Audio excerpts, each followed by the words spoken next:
to Truest Blood, the official True Blood podcast. I'm Kristin Bauer. And I'm Deborah Ann Wool. And you've been invited in. I want to do bad things with you. On Truest Blood. Welcome back to Truest Blood, where we sink our fangs into the series episode by episode. Episode 206 is titled Hard-Hearted Hannah. It was written by Brian Buckner and directed yet again by Michael Lehmann. So these episodes are starting to get jam-packed with content, and it is getting harder and harder to pull out the moments to highlight. But the theme this week seems to revolve around deception. The lies we tell others, the lies we tell ourselves, and that the truth really can hurt. We also speak with Ashley Jones about her arc as Daphne Landry on season 2 of the show, which she did while simultaneously working on a soap opera, which is some of the hardest acting work out there. So this real-life Southerner never seems to stop working. There isn't a hit network show that she hasn't been on, like All Rise, The Mentalist, House, Bones, 902, and the list just goes on. God, when does she rest? That is amazing. She didn't, yeah. But first, this week on True Blood.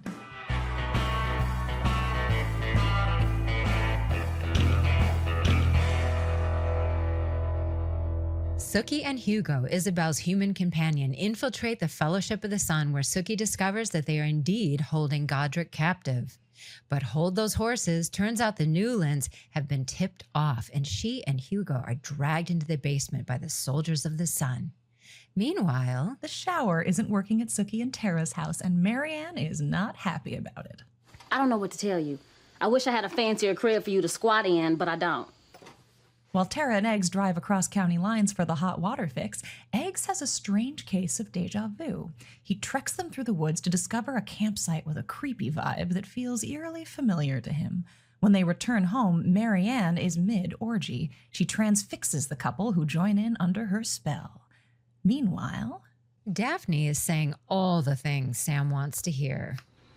You're just too damn special for him not to. Where the fuck did you come from?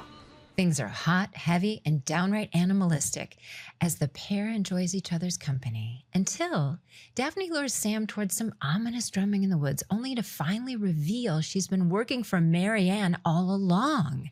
The orgy revelers hold Sam down as Carl approaches him with a big-ass knife. Meanwhile, Andy visits Lafayette with some questions about his disappearance. You weren't on any damn gay cruise. Because if you were, you would have come back with more pizzazz, not less. The questioning triggers Lafayette's trauma, but luckily Terry is there to comfort him. Until Pam shows up with an offer Lafayette cannot refuse.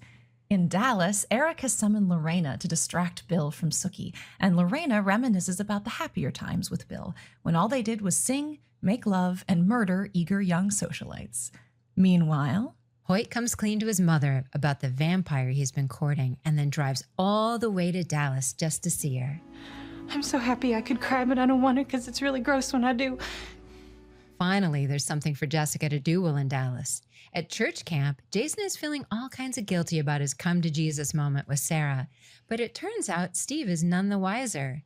Jason briefly flirts with the idea of celibacy before Sarah's terrible, horrible, no good, very bad day thrusts her into his ever-loving arms right there on the church balcony.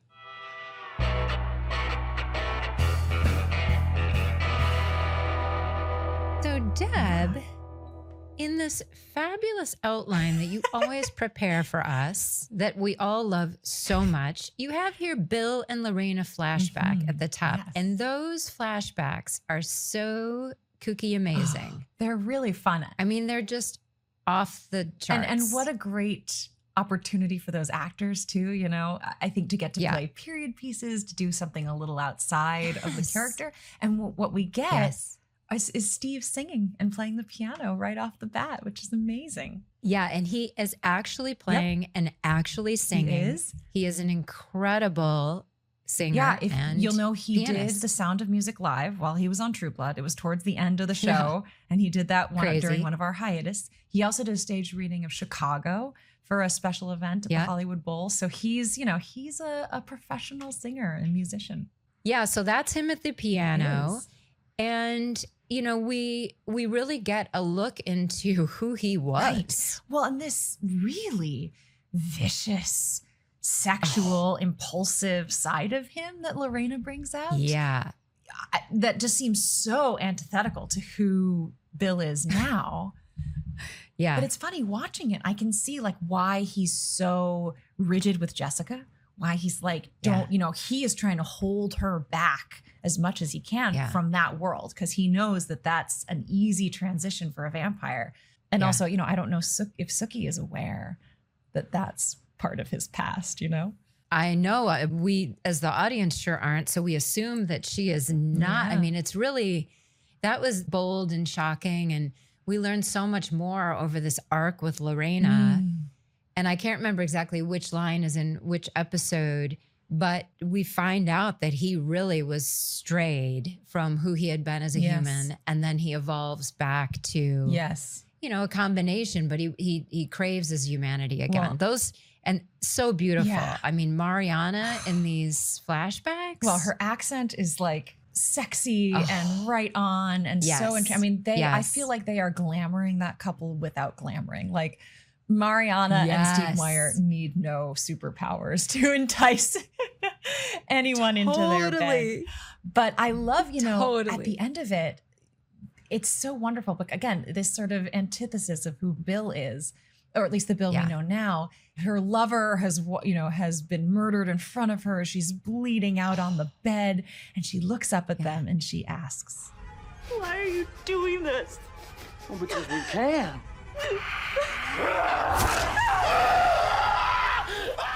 God, even listening to that, it sounds worse listening to it than watching it. It's so I know. And then he intense. like pulls her aside as she's dying, and then they're covered in blood and just have sex right there next to them on the bed. And there's a key moment there where he steals her necklace. And you'll notice that Lorena is wearing it in the present and continues to wear it throughout this season, which is such an incredible, you know, connection through. It really shows how much Bill means to her. Yes, and they never comment on it, I don't believe. Not really. And it is really, that's another beautiful touch. Yeah. Incredible. I know it's in the script that she's wearing the necklace. It is? Yes. Okay. But whether that came before or after, you know, scripts get evolved and change all the time. So you're not always sure when it comes in. But they definitely had a plan to highlight that this vicious moment that they shared together that was also for them very romantic really has stuck with her all this time. Yep. And Jessica gets some romance. Well, it all actually starts with Hoyt standing up to Maxine, which is a really fantastic scene. Right. I really love it. We're beginning to see a lot more of Hoyt and his story coming to the forefront. But yeah, it's interesting now that like Renee is dead, Jason is gone. You know, Hoyt's a bit on his own and he's having to kind of grow up a bit maybe. He is. And he is inspired to rise to be, you know, more manly. Or at least go after what he wants. Jessica. Yeah, I suppose maybe. Yeah. Yeah, I think he's getting some confidence. Yeah. Well, I love it because, you know, so this is Maxine's, she's killed his phone. So she's controlling him. She's worried about appearances, all these things. And there's this great line that she gives about her reason for doing that. Girls who call boys at all hours of the night like that are only looking for one thing, money. We don't have any money. That's not true. We're very comfortable. It's the best. She's so great. She's so She great. is so What's that perfect setup? Because you expect her to say sex or something like that. But Totally. But she's very concerned in front of her friend who's at the table, you know. Yeah. that she'll And think they're Hoyt poor. doesn't back down. No, he doesn't. He's really great. And I like even when he's angry at Maxine, he's still polite to her friend. That feels very Hoyt to me. I know. Yeah. Oh my gosh. We just love Hoyt. We really do. And we'll be speaking with Jim Perrick, so he's going to give us all the information on his take on Hoyt Fortenberry, and he and I get to catch up a bit later this season. Yes. But one thing I found interesting is in his last speech, he speaks about like his girlfriend, which I looked in the script and it's actually written Jessica. It's not written girlfriend. Oh. And that's an interesting switch. And it does mean, you know, it is a little different, that feeling. And I wondered, you know, sometimes lines get changed from script to script. So maybe I have an old version. Sometimes on Right. set, though, they just come out organically a little different. And I think sometimes that can make really nice, subtle shifts for characters. And that Jim Perrick as Hoyt Fortenberry in some ways knows Hoyt and what he's thinking and feeling better than anyone else in the world. And if it comes out girlfriend instead of Jessica, that's coming from someplace true. And I'm so glad to see that, you know, when it matters, writers and directors and editors will keep the changed version in. Yeah, because it's only one word, but it's a big deal. Yeah. Like if you think about in your own life, and it's very virginal. Yeah. You know, It's innocent. right? The two of you, we, you know, right? it's like It's we innocent pinned 'cause each when- other, you know. Yeah, it's like you pinned each other. Do you want to be my girlfriend? You know, it's just so funny. It's a huge word, probably as an adult too, when you're dating. I don't know, it's been so long, but you know, when someone starts saying, you know, you're out somewhere and they go, "This is my girlfriend, Kristin," you're like, "Ooh, whoa, Yeah. okay, this is a We've whole labeled new it. deal." Yeah. Yeah. So I yeah, he know. labels it for his mother, That's sweet. which is very sweet. And then yes, he drives That's to sweet. Dallas, and it's very cute. And I like that Jessica is impulsively and angrily pouring True Blood down the drain despite Bill. Yes, I thought that was too. And then I was like, well, I guess you've got the takeout menu there. Yeah. But I also thought, what's she going to drink? And then, you know, I commented to you, wait, how did you do the door thing? Because that is hard as an actor to have to spill things, have to fuddle with a door, and you have to do it many takes Yes. over. And I always have a radar for that when I'm watching. And you did such a good job of the impulsiveness of, oh my God, I got to get this door. Right, Shit, right. open. You know, you did such a good I job. think part of it was on the day, he's got more lines than I had space to cross or door to open, you know, and he's apologizing and stuff. So I can't really get the door open until he's to that point. So we were like, how are we going to add more time? And the idea that maybe I couldn't get the door open was posed. But I remember saying, like, you can only fake that so far. You know, at a certain point, I had to be able to just see the lock and open it. But we decided to put the official door stop lock up top, and that I would be too excited. So I said, I can give you one false open, and then I have to open it. But then we go on, we have this really wonderful, you know, moment with Andy and Terry and Lafayette, where Lafayette is triggered by this. And then we even have Alex jumping in to kind of, you know, really nail that home. And then Terry is kind of a hero this episode in that moment. What the hell, Andy? Back when we were kids and we used to play cops and robbers in Mimo and Papo's backyard, you always used to make your arrest with dignity. Yeah. I mean, again, a fantastic I love line. the character. Mima right? and Isn't Papo's. that great?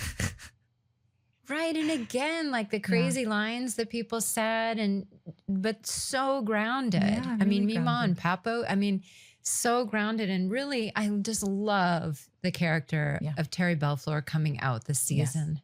And that he gets down there, you know, as one of the few people who can really understand or at least recognize what's happening. He to Lafayette recognizes in it that right moment. away. And he has some strategy that he can offer. And so much of the time people are acting like they have to take care of Terry or look out for him. And it's a really beautiful color on him to see him as the caretaker. Yeah, it really was. Yeah. And then you walk in and make things worse again for Lafayette. You know, hey. I have to say, that is a rich look, Kristin, in this one. Boy, do I love it. Audrey Fisher had the sunglasses on the head idea. Yeah, I love that. And we thought that was pretty funny. We got a kick out of that because she can't go in the sun, of course. Of course not. It's just right. a The look. one person who does not need sunglasses. It's an accessory. Yeah. It's an accessory. Well, I wanted to ask because I had this thought. I was like, so is Pam the kind of person who, like, no matter whether she's lounging at Fantasia all day or whether she's going out, still gets dressed to the nines? Or is this like you're on your way to someplace cooler and just stopped by to terrify someone at Merlotte's? In the book, Pam had two looks. Okay. She had her like knit sort of matching sets for day, and then she had her Fantasia look. Yeah. And that ended up evolving over the years because Yeah. we started with, when we staked Long Shadow, I was in J. Crew, like a pink sweater and khakis. Sure. Right? Right. Which I love. Sure. I'm sorry. I mean, my favorite Right? might be the Stepford wife, Pam. Yes. And that is exactly it. And then it became juicy sweats a lot. So that was her day look. So she's probably, she's out in the world. Yeah. So she's not going to go out in her juicy sweats. She's got someplace cool to be. And she just had to be like, Yeah. oh, I'll just drop by and force So I'll Lafayette just to drop sell by and meat torture for the me. city. Yeah. Yeah. Yeah. I just love, it seems like Pam just owns every room she enters. Even if that room is a walk-in freezer, it belongs to Pam. I know, she's looking at it. I like this room. I could use this in a pinch. Yeah, that was a fun scene. Yeah. I wonder if that's not a foreshadow, is it? Do you ever use the walk-in freezer at Merlotte's for a daytime hideout? I don't, but I do have a fabulous bunch of dialogue in there again, torturing Lafayette. Right. Okay. Right. I can't remember. Maybe I smile too much. Maybe I wear too much That's pink. Right. That happens. That's right. And that's another great one. And she's in another, outfit where she's out doing Eric's business, but she's not going to go out in her juicy Of course sweats. not. She wouldn't be caught dead in her juicy sweats. She would. Oh, it was bound to happen. I'm surprised we haven't done it yet. And I think at the end here, we come up on this insane orgy scene. The orgy stuff's about to really took it up a take notch. off here.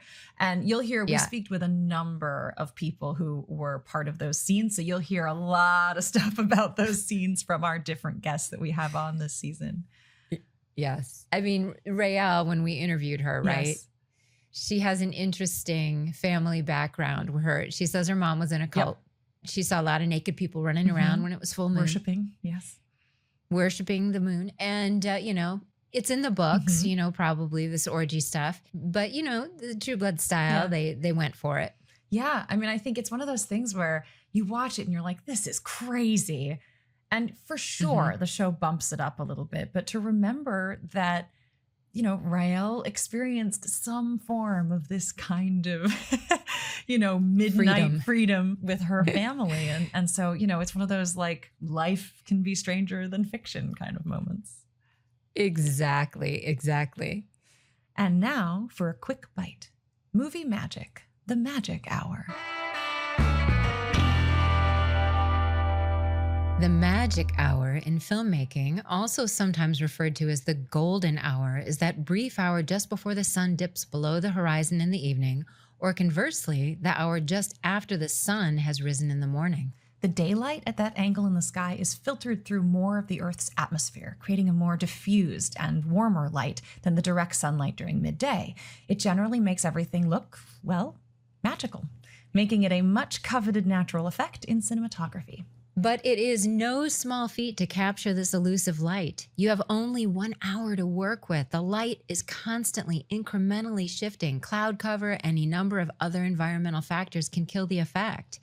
But this episode, we see a brilliant example of capturing the magic hour when Steve Newland throws open the doors to the light of day church. So to get this shot, the scene would be rehearsed extensively to minimize mistakes or retakes.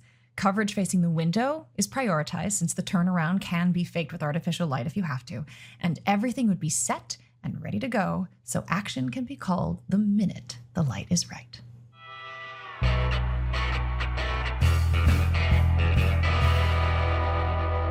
So there's this Southern saying that I found that says, better to be slapped with the truth than kissed with a lie, which is pretty fantastic. But I wonder if our characters this episode would agree or not. The truth is pretty bitter this episode. There's a lot of lying going on, and everyone kind of gets outed by the end of this. And, I think the lies have quite a different flavor as we look at each one. Yeah, that's true. Really, everyone is lying. Yep. Eric is lying. Lorraine is lying. All the truth ends up coming out. Jason's lying. Both Newlands are lying. Eggs was lied to. Hugo's lying. Oh, Daphne.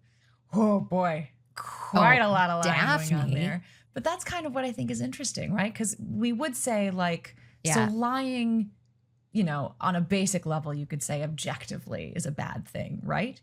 But I would say the lying that Daphne is doing is a little bit different than the lying that Sookie is doing. And so how, as we look at it from these different angles, I love that the writers and Brian Buckner are showing us that this thing we think is objective is actually way more complex. Completely. Yeah. Lying is not 100% bad and vice versa. There's also an interesting little tidbit to this. So this episode was originally titled "Friend is a 4-letter word" for the song by Cake, which is interesting. So at some point in there, it got changed, maybe because of Steve Moyer's performance at Hard-Hearted Hannah. But it's interesting, that song, the lyric suggests that end part of the word is all that they hear, which is sort of a fascinating idea, that when you say friend, all they hear is end. So it's fascinating. And I pulled out a couple, a few examples here of, I think, very different angles on this idea of deception. So first up, we have Sarah and Jason, who have this sort of hidden attraction. It's the day after the holy hand job. I love it when you say that, by the way. Oh, I do too. I mean, that is all that scene is for me. Yeah. And Jason is racked with guilt. He's racked with guilt. He's confused. He's really confused. And she's actually handling it quite a bit better. Yeah. So much that Jason is sure that he's going to get punished. Right. And then he has this wonderful conversation with Luke. Right, because adultery's bad. One of the worst. Right up there with incest and bestiality. But all of them put together ain't half as bad as if you do it to a vampire. Or to a dude. Or a vampire dude. That's like cream de la cream of sins. Ain't no repentance for that. Uh-huh. Yep. Okay. Clear, laid out. Boy. This is why I'm jealous of people who find religion to work really well for them. Goodness. In its entirety, because you just have it laid out. It's real easy. This is the rules. There's a hierarchy of sin. This feels like an Alan Ball tweak line to me. I mean, Bucky gets full credit, but this also feels like one where Alan is like championing it or potentially tweaking. Well, the bestiality is just to throw that in there, and to have Ryan's reaction is so funny. He's like, oh gosh. Bestiality. Oh my God. Which is my favorite is that from this conversation, Jason decides to be celibate for about 6 hours. 6.2 seconds, yeah. And I love how he says, celibate. And then Luke says, doesn't that feel good or whatever? And he goes, no. So that's sort of Jason's story. He's sort of hiding this thing. He doesn't really tell, Luke what happens. He's hiding all of these feelings and this, sinful thing that he did. Yeah. Meanwhile, Steve is being so dismissive and kind of cruel to Sarah all episodes. And she's holding on to this secret of infidelity. Yeah. And it's funny, Steve calls Sookie the C word as he's pulling her down the stairs. And Anna Camp has the best reaction. It's like Sarah is so much more shocked by him using the C word than she even is by the fact that he's kidnapping people right in front of her. And she tells that to Jason later. Yeah. He Later she does. C word. When she's seducing him. Yes. Well, that's what makes him the man, not the man she thought he was, not the kidnapping, not the potential murder. Yeah, because she knew about that plot. Right. But the C she was word, reluctantly that's new. going along with that. Yeah, that's new information. New information for her. Okay. So there's this question, she allows herself to, succumb to Jason's, the temptation of Jason's Stackhouse. So now the question becomes, do they come clean? Does Steve have to know? Does he deserve to know? Have they done anything wrong? I mean, there's a lot of secrecy. I mean, adultery at its heart is this sort of lying and keeping things from someone you made a promise to. And but again, if he's treating them a certain way, that complicates things. Yeah, it complicates things. It was enough. I love that scene, the way it was shot too, where she's seducing him up there in the church balcony, right? They switch positions. So she's on the right and then she's on the left and then she's on the right. So she's literally twisting him around over and over into, no, this isn't wrong. And of course it doesn't take a lot, right? But in her mind. He's been celibate for 6 hours. He's celibate for 6. That's a long time. It's all built up. Yeah. So and in there she says something like, he said the C word. So he's not the man I was supposed to be with. I knew God wanted me to be behind a wonderful, powerful man. It's not him. I was wrong, but it's you. So you get it, right? She's really hot and horny for Jason and just making a whole new story to make it not cheating, really, basically. And so I think that is the perfect example of her lying to herself. Yeah. You know, she doesn't want to feel bad about this thing that she wants and is going to do. So she rewrites her narrative, which is, you know, a lie to make herself feel better about it. And it was interesting. I remember speaking with Scott Wynant because he was working on The Affair. Yeah. And he was like, you know, the interesting thing is we forgive murder on television so quickly. We do. It's harder for us to forgive adultery. And that's so interesting because clearly there's a hierarchy between those two things. Sure. You know. But he said what's interesting is that if you're in a room of 20 people, probably no one has murdered anyone. Right. But per statistics, 50% have done some form of infidelity. Right. So there's a more personal element to it that makes us judge it in others as worse to make ourselves maybe feel better about whatever we've done. Or guilt. Yeah. So we rewrite our own stories, even just in watching it and how we feel about this act. So, you know, it's interesting watching this, what feelings come up for people when they see Jason and Sarah, you know, take this step. Right. Like if Bill cheated on Sookie, I'd be much madder. But because I don't like Steve Newland and I feel for Ryan, I'm like, go for it. Right. But, you know, hey, it's still the same. It's still the same in thing. a way, you know, it's the same thing. So it's same transgression. So it's just fascinating. It is. So then, you know, the next example we see now is Eggs. Now, this is a very different situation. He's been lied to, and it's super messed up because he doesn't even know what the lie is. Yeah. The lie is that he's happy. Right. And, you know, this is one of these ones where he deserves to know the truth, but it is going to shatter him when he finds out. Yeah, that's one where you hope he doesn't find out. But of course it's true. You blood. hope, but or do you? Because he now half knows. He half knows. And gosh, I mean, to not know a part of your life, a part of who you are, that's a real theft of someone, you know, and in a way, even if the truth is horrible, but then, you know, we'll see at the end of the season. I mean, we're going to find out.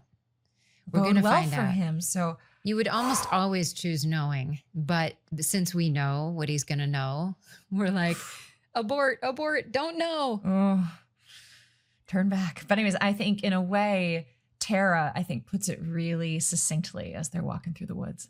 I don't know any place, Eggs. It's a state of mind. A state of mind I don't like being in. Yeah. Right? It's scary. That's well written. It's scary to not know. It's terrifying. And to feel like something's being kept from you that's important and vital. And lack of control. Yeah, that's a tough one. A slightly less tough one, a slightly more potentially black and white example here. But awful is Sam and Daphne. Yeah.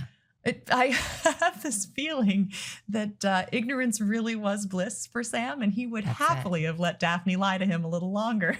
Oh, totally. Gosh. And we just, as an audience, we're torn, right? Because you're like, oh God. What does he say? Is like, you're the most incredible person I've ever met.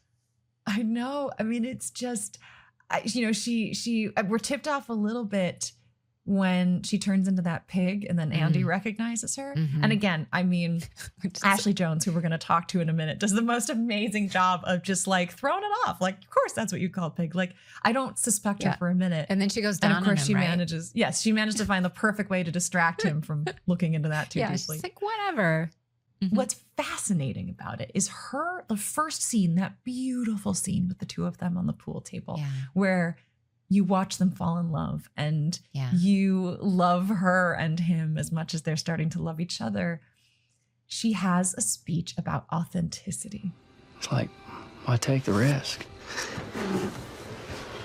Because not taking a risk is riskier. That's just wordplay. No, it's not. The way I look at it, if you're gonna take the danger out of getting to know someone, might as well not bother with them at all. You've got to share this life with people. That's what we were put on this big old round ball to do. And people, they need to know you. You're just too damn special for him not to. Where the fuck did you come from? My heart's breaking for I Sam. know. When I love, she has this idea that like, what we're both feeling right now only feels that way because everything's on the table. Right. And looking back at that speech, and she looks so genuine. I know. And yet we know now that not nearly everything was on the table at that moment. But don't you wonder in hindsight, you're like, but Yeah. she had to be falling for him. She just had, a God that she had to Right. serve.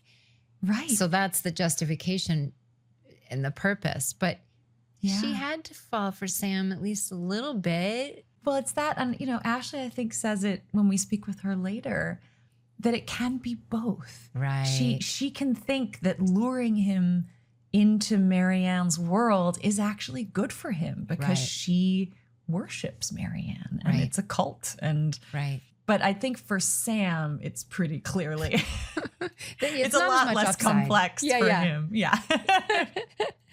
Yeah, exactly. And then finally, we have the biggest liars of the liars this episode. We Yeah. have Sookie as well as the Newlands. Yeah. They are all lying to each other on multiple levels. Yeah.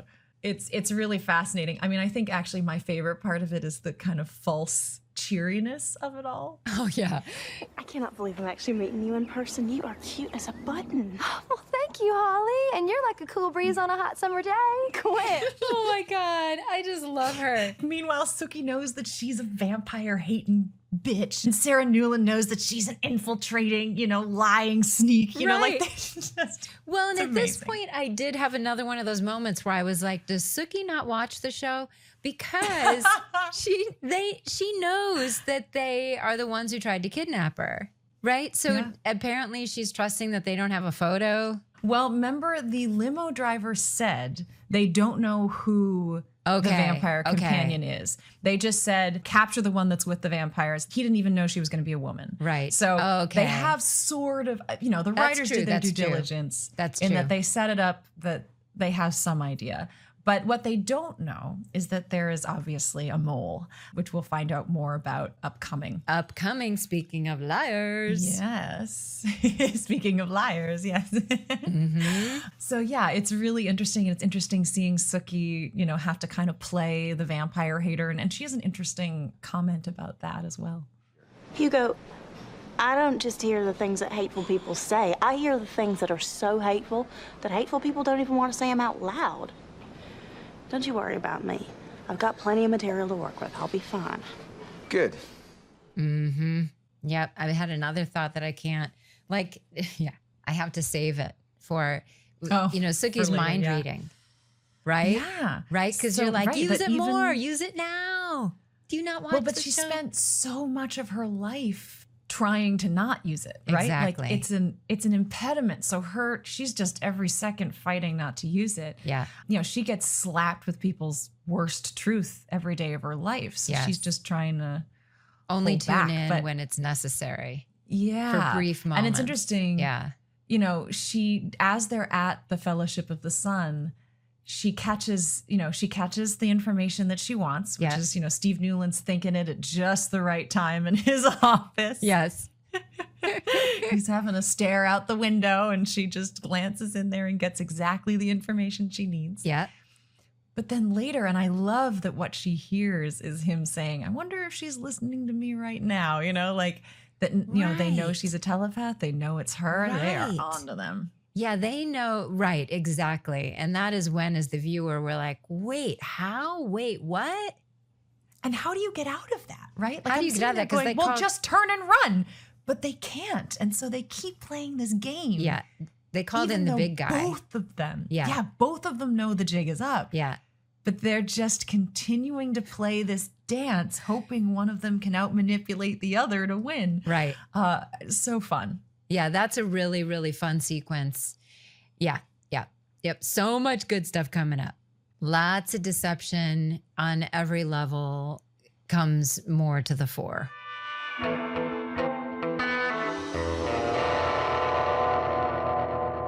So today we have Ashley Jones with us to talk about her role as Daphne Landry on the show. And this was such an interesting interview because neither of us worked with her. So we didn't get to see her work on the stages, but yet we got close to her. As we've said with so many of these interviews, we knew everyone. And I just remember, you know, she's got that beautiful Southern charm in her voice. She does. She does. Yeah, She still does. She still does. And such a strong intellect. And I just remember being really excited to meet her. And now watching her, you can see all of that just shine through in this performance, which is quite difficult. Yeah. So without further ado, Ashley Jones. Ashley! Oh my goodness. Hi! You guys. This is It's so so much good- fun for me to see your faces. Yes, Yes, likewise. Oh, it's so Well, nice we've been to see staring at your face nonstop for the last couple of weeks. So we're excited to actually get to talk to you and find Oh out my how you gosh. did all of this amazing work. This is very fun for me. Well, I have to say, I have been listening to some of the podcasts you guys have done just in preparation for this. And it kind of brought me to tears a little bit last night because, you know, I was nostalgic and I was listening to some stuff and it just brought back so many memories. Yeah, that's it. That's what we hope. I mean, that's what's been fun for us, I think, and having everyone on to talk. Mhm. You know, everyone has just been saying how much they missed it, what a positive time it was in their life. For me, it was like Yeah. a landmark in my life. Wow. It really was. It was this really fun thing that I got to do and be a part of. And honestly, all of those moments I look back and very few times in my life, very few times would I go back and say, I'd be willing to do it all over again because it was it was really fun. You know, for listeners, we had trailers set up and we would be doing sometimes one or two shows at the same time and they would overlap. So I got to see actors that I wouldn't normally get to see. And those were really fun memories. And that's how I connected to a lot of the cast because I was primarily, you know, my scenes were mainly with Sam. Yep. And a little with Anna, a little with Carrie. I had some great moments with Carrie. Yes. And Rutina and I actually got quite close. But a lot of my stuff was mainly in Merlot's and then the back lot of the WB. And no one was there except for crew and Sam. And, and, you know, the audience doesn't know that. So. Well, we've talked a lot about, too, the table reads being this, like, watering hole. Well, that's where we all would chat forever Yeah. and learn about each other and figure out if we were going to hang out later or just say hi. The table reads were actually they were some of my favorite memories because that's where I got to really connect with everyone else. We were all commenting on different things and we were all wondering what was happening next. And, you know, this is an interesting show because, you know, maybe it was just for me because I was limited on the episodes, but I didn't always know where my storyline was going. So I'm so curious to hear about that from you because yours is such a big twist. Yes. A huge twist. I would have sworn to God that you knew the entire time because there are moments that just like reek of subtext, you know, and you're like, oh, she's playing something. So I was begging Ellen to tell me what was. I knew there was a big moment, but I didn't know what it was. Oh my! Did you know you were related in some way, connected with Marianne? I did not. Until no, I never knew that. Oh my gosh! Around episode 3 or 4, I was dying. I was asking all the writers, and Alex would come. Alex Wu, one of our writers, would kind of come in and chat with me sometimes. And I finally found out my agent actually got word that I was the pig. And it's so funny it was such a big moment in my life when I remember where I was on set when I got the text, "You're the pig." Oh my God, you're the pig. And who would ever be like, can you imagine getting that moment? You're like, wait, what does that mean? And if you don't watch the show, it sounds like, oh, you're a pig. No, it's very cool. It was extremely cool. And then I was dying to know how that intertwined with everything. Because in my mind, I was a deer because I was playing the shapeshifter and then I learned shapeshifters can shape into multiple entities. But so far I'd only really been put on film or tape, however we call it now in our day, as a deer. And so I was like, oh my God, I'm the pig. And that like brought all of these new things to my mind. And I immediately went home when I finished filming and went back and watched all of that. And I was like, what do I do with this information? And I was like, how do I bring this into my character? And maybe you guys got like outlines. In some of the other shows I've done, I've gotten really great outlines. And I know, the arc. Okay. And especially a movie. As an actor with a movie, the arc. Mm-hmm. But with this particular show, my character was slightly Machiavellian. Mm-hmm. Yes, slightly. Mm-hmm. But I really didn't realize that for a few episodes. And what was the beauty of that? And I understand and I appreciate that now. I was allowed to have these moments with Sam and fall in love with him. Right. For all the right reasons. Right. Yeah. And it gave us a real human moment that was really beautiful. Beautiful. Well, and there's something about Daphne, and particularly in that portrayal of it, that made me think she can be both. Mm-hmm. There's nothing that says she can't fall in love with Sam and be doing Marianne's bidding. Right. I think I was playing both sides. I think Daphne actually fell in love with Sam. And I think she actually was, the word worship is a little bit strong, but I think she was answering to Marianne. Right. Mm-hmm.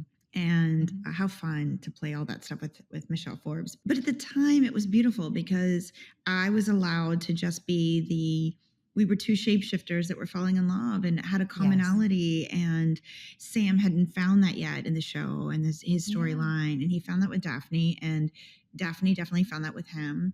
And I think that in time, I played it that, I think she was trying to turn him in the end. I think she didn't want to leave Sam. I think she wanted him to come with her, but I don't think she knew her final fate. Yeah.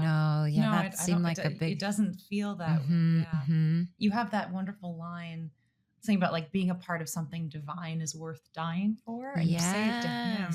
And in my mind, I'm going, oh, but that's what happens to her. And I don't know. I think even then, I don't know that I knew as an actor that this character was dying. So I think I just I didn't know for a long time. And I think that, I don't know, we'd have to ask Alan and the writers. I don't know when they decided that, but it became a plot point that was very important in the scope of everything. So when I was able to say that, I think in my mind, I was hoping he would come to my side of it all, know? Sure. Oh, so interesting. It says, one of the lines was, I used to be scared and stupid, just like you. She could have killed me. I deserved it, but she saw something in me. She saved me, gave me a whole new life. Oh, no fear, no limits, just love. Yeah. Oh my goodness, I remember this. And we know Deb always finds wonderful themes, and our producer Gabby too. And we've been talking about searching for family and, lost characters and looking for belonging. Belonging. I mean, I have to say it's a great metaphor for life too. It is, isn't it? The more you live your life, it breaks your heart in a little bit, or in a lot of bits. And the longer I live, the more I've gone through in life. And I go back and think about these things, especially because I've been listening to a few of your podcasts, and it's incredibly relatable. Right.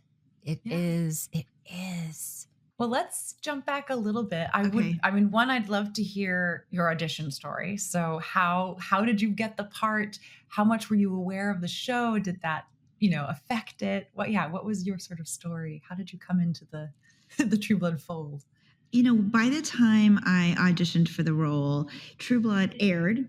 And by the time it was done airing, it was a big deal. So people were watching, and it was just growing in numbers, and people started talking about it, and it was a hub. I started watching it, and I really thought, I'd love to be a part of the show. I was a series regular on a soap opera, Bold and the Beautiful, and I had a major storyline. I was on the air every day, and it didn't seem feasible for me to be on the show. Right. But I told my agents, and my agents were watching it, and my agent, Stephen Jang, just loved the show.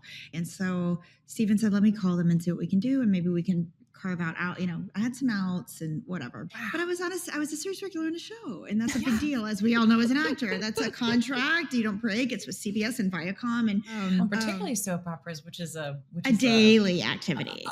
constant work. Yeah.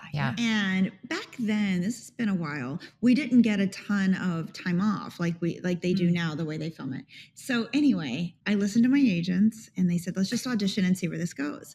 So remember, I go in, I recognized Alan Ball, and I sat down and I did my read, and you leave, right? And they're like, thank you so much for coming in. And you're like, oh, okay. Is there anything else I can do for you? Sometimes I say that. Sometimes I don't. I don't even know if I said it then. I think I was like, okay, great. So I go back. I literally leave. So my audition was at the Lot, which is in Hollywood. But it was a little bit East Hollywood. And then I had to go back and film a scene on Bold and the Beautiful, which is more West Hollywood. So for listeners, it actually is not that far in proximity, but with traffic, it can be actually quite far. So there's a lot of anxiety. I went on a break. My all God. these people. Well, the good news is all these people were rooting for me because they all watched True Blood. So I had stage managers and people in the booth and all these people and actors all like on a group text, like, I'm coming, please stall, like, I'm coming back. So I get back, What an incredible support system. That's just like True Blood is a family. Bold and Beautiful is a family.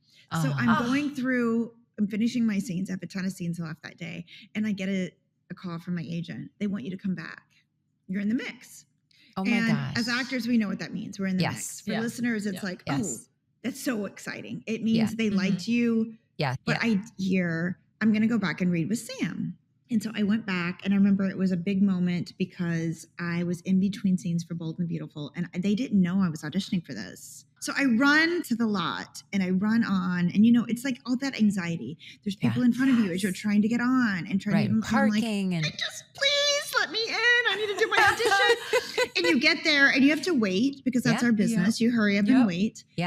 And I see the other people auditioning for the role of Reading with Sam. Can't remember who they are, but I felt very like, oh, in your head as an actor, if you're not super, super confident and super in your own world, all of a sudden you're like, oh, they'd be great for the role. Oh, yeah. Wow. Oh, yeah. I had to go outside and I called my agent, Stephen Jang, and I said, I need a little assistance here. And he's brilliant. And so he said, do you want to just run lines again and remember? And we ran lines, and there's a line, and I don't remember what episode it was, but the line is, I know what you are. Yes, you whispered in his ear in the kitchen, and it's such a great moment. It's very, very sexy and scary and all the things. And it really foreshadows a lot of Daphne. It's a really important moment. And I kept saying when I was running lines, I kept saying, I know who you are. I know who you are. He said, you need to take a deep breath. I want you to get your bearings of where you are, and I want you to come into the moment as Daphne. The line is, I know what you are.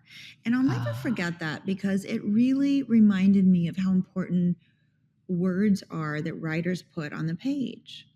And especially in our show, and especially when you're reading something from Alan Ball and people that he's hired to write his vision, they're very specific with things. And it really grounded me for a moment when my agent said that. And he said, I want you to try to see if you can whisper that in Sam's ear. Because this is a party scene. I want you to go in. I want you to really, really put yourself in this moment. And it really grounded me. I had no more anxiety. I had no more whatever. I go back in the room. They call me in. And the first thing I said was, they said, hi, do you have any questions? You know how they say. And Sam's in there. And I said, my only question is, how close can I get to Sam? And Sam said, you can get as close as you want. I said, okay. And I said, can you pull your chair up a little closer? And he did. We have to make sure that the camera's not blocking me and can also see him and our reaction. And I didn't worry about the cameras for this particular one. I was like, come closer, come closer. So then we did the scene, and I leaned over. I was not disrespectful, but I leaned over and whispered in his ear, I know what you are. And I pulled back, and the reaction of Sam was so fun. And I remember reacting to that because it was like, wait, you know what I am? And it was like we shared this incredible moment in audition. It was like he said, you know what I am. And then I said, I know what you, and we kind of repeat. I think we ad-libbed a tiny bit in the audition because it was a really fun moment of like, we were both shapeshifters. And that was kind of the crux of how we connected. And on screen, that moment is quite something between you two. Yeah. And then, you know, the way they translated it to screen, I have to give it to Alan and the directors and the editors. It's a fun moment. And it really, what it does, it's so brilliant. And now that I'm behind the camera a little bit, it's so brilliant because you tell so much in 30 seconds. And it's such an interesting story to have had that experience in the audition and then have to know, oh, wait, that's not for 5 episodes, you know? So now we're going to go back and play actual strangers where I'm just going to ask for a job and I'm just going to be the, you know, the quote unquote ditzy waitress. That's exactly what it is. And you do that a lot in what we do for a living. And you have to go back and forget all of that and go back and my family loved, I'm from the South. And yes, I wanted to ask because this is the craziest thing to me. Very authentic South. Very authentic South. And your dad, I mean, it totally interrupted you because I'm so excited, but like you are from Tennessee, but your dad is a preacher in Texas. Yeah, he started out in Tennessee. And I mean, if you get me talking, I'll sound just like I did on the show. That's how my family talks. I just spent some time in Texas and then I went to South Carolina. And I mean, it's real. It's a real deep connection to the South. Yeah. And when we go on these little road trips to see different family members, our favorite place is to stop at Crackle Barrel. And that line is so funny. My first line is, well, have you, you know, I don't remember the exact thing, but Sam said something like, well, have you ever waited tables before? I'm like, well, yeah, I've served at Crackle Barrel. And if anyone's ever been to Crackle Barrel, you don't really serve at Crackle Barrel. Right? So it was a really fun thing for me, but it was very real. A lot of it was based in Louisiana, but my character was actually from Texas, or so we thought, because of Crackle Barrel, and then she came over. So it was a real East Texas, deep South. It's just Southern Texas. It's just a little, you know, and see, I'm sure I'm sounding like it. It's all country. It's all country. Country. It's a little country. And what was your family's reaction to the show? We have never discussed it. I don't know that they have fully watched it. Yeah. I'm sure people have. I think my dad has seen snippets. You know, there are a couple of scenes that I just don't know my parents ever really need to see. The pool table scene is... Yeah. Yep. You know, sex scenes are specific, you know, and it's, we don't always want our family seeing all of that. We don't. My stuff with Sam was so safe. That's the only word I can say, that it didn't seem like it was even, I was exposing myself or anything. Well, and that's the tricky thing about True Blood, that kind of, you know, you think, ooh, we're getting into this sexy show and everyone's going to be naked. But then, I mean, the scene that you had on the pool table with Sam afterwards is beautiful. It's really beautiful. The only thing salacious about it is that you guys are naked, but we don't see anything. Like, it's this we really didn't see shadows. Michael Lehmann directed that episode. It's and Michael did a beautiful job doing it. And there were a lot of shadows. There was the sexiness of the pool table. We, you know, and we made sure the light was hung in the right place. I mean, there was a lot of thought. It spread over 2 episodes kind of. And that's a director's job. It's a DP's job. It's our job. It's all these people. And then everyone on set was so, you know, our wardrobe team was amazing. Amazing. I think at that time it was Audrey in Montana, and I was covered the minute they said cut. Yeah. So you don't feel like you're doing anything salacious. You don't. Well, and frankly, the scene, the conversation you're having, the content of that conversation is more vulnerable than the nudity, you know? Like, really what I'm seeing and focused on is your souls and this connection that you're forming. And it was really, you know, and I remember, I don't know if you remember how they all did. I'm sure you guys do, but Michael had a lot of them had a way of doing things. And Michael had a specific way, Michael Lehmann directing, and he wanted us to like get in the moment. And then he would say, let's just run the scene real fast and see how it sounds. Right. And we'd run the scene. I went up to him afterward and I said, are there any notes? And I ran the scene like I was running lines. I really didn't. I looked at Sam and I reacted and responded, but it wasn't like I was trying to act. And Michael said, don't do anything different. Oh. And I was like, well, I mean, no, I was literally just running the lines. I wasn't doing anything. He's like, I don't want you to do anything. And coming from a soap, sometimes I feel like I need to do something. And then when we really got in the moment, all it was just a small conversation, opening up and being vulnerable, opening your heart. And Sam saw her and she saw Sam. And it was beautiful. And it really connected with the storyline and the audience. And I'll never forget it. It was a really fun time to, Sam, I think, is so present. Sam is very, very special that way. I just had such a connection with him as an actor. You really like, and the way you said it, he's so present. He's so present that you forget where you are, what you're doing. You forget everything around you when you're working with him. When you look in his eyes, you are just in that moment. I did have a giggle in that moment that seemed so specific, and it really helped the lighting be beautiful. But, you know, when he turns the light off on the pool table above, it just seems so funny. You know, let's turn out the light, and it's the light above the pool table. It's a funny moment and relaxed. It's romantic and ridiculous. And totally. And that was definitely, I think we didn't want to do that. I think we tried to get rid of that, but it was a cinematic moment that they wanted, and I think they were going to do an effect, and that's the part of what we do that we have to, you know, suspension of disbelief.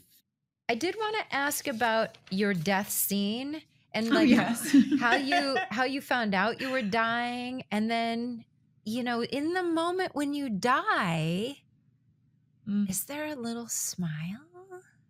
There's a smile because, oh my goodness, I forgot who directed me, but whoever directed me said, you feel like you're doing your life's work. Right. It was my loyalty to Marianne. Yes. My loyalty to, you know, Michelle Forbes' character, and Makad Brooks, that I adore and love and still keep in touch with a little bit. You know, he came in and did that. It was we had to really rehearse that, and you know, all these things on True Blood, you don't want to get hurt, so you have these stunt people coming in showing you how to do it. And I was like, I can't.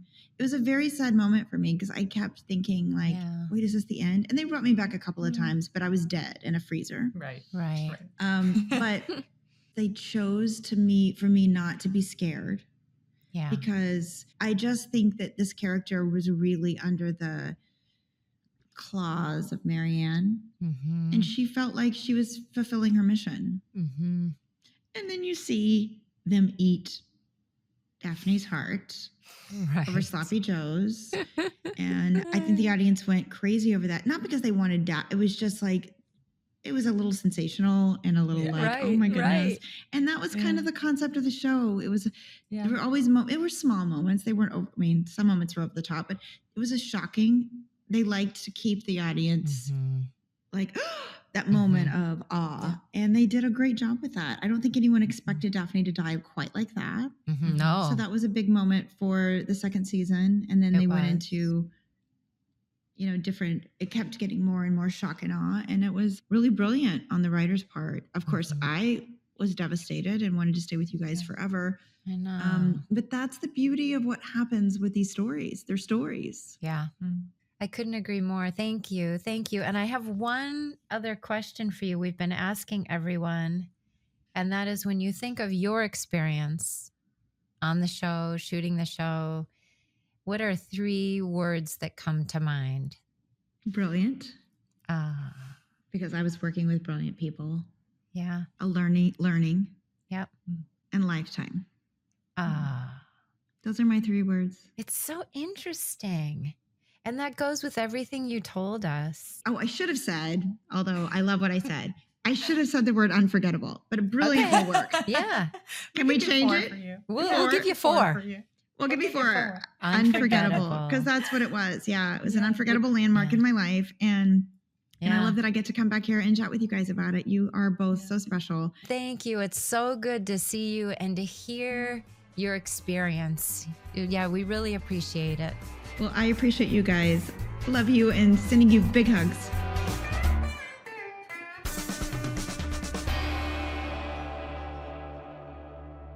So I think the Workaholic Award is going to Ashley Jones for season 2 of True Blood and season up-teen for Bold and the Beautiful. Right? I mean, that's the craziest thing. That she it's staggering. Could do also not just get through it, but do such a deeply moving job, you know, in both circumstances. And go after the role and embrace that. And I mean, that was really a chess game. It was. Yeah. And how fun once again to, like, you know, I didn't get to work with her. I didn't get to know her terribly well. how fascinating and wonderful to connect with, our extended family. And to know that, it really is just good people, all just good people. So yes, thank you to her for taking the time. And it's just been such a pleasure watching her work. I know, likewise. Thank you, Ashley. Next week on Truest Blood, our characters are separated and locked up. We'll look at how the filming gave us all claustrophobia and how sometimes being trapped can open one's mind to some hard truth. And we have the remarkable Mariana Clavino with us. You know her as Lorena, the alluring and slightly unhinged maker of Bill Compton. But you may also have caught her on Devious Maids, Stalker, and she's on the upcoming Superman and Lois series. I cannot wait to hear all about those intoxicating flashbacks. Yes. So thanks for listening, Truvies. Subscribe and follow wherever you listen to your podcasts, and we'll see you next week. Y'all come back now, you hear. Got any burning questions you want answered on Truest Blood? Post them on any and all social media platforms using hashtag FangClubQuestions, and we may feature them on the show. That's hashtag FangClubQuestions. Truest Blood is produced by Safe Haven for HBO Max. Executive producers are Janina Gavankar, Kristen Bauer, and Deborah Ann Wool. Our producer is Gabrielle Gallon, and our audio producer is Christopher Wool. Our theme song was recorded just for this podcast by Jace Everett. Additional music was composed by Timo Chen. And remember, you can watch all of the original episodes of True Blood on HBO Max.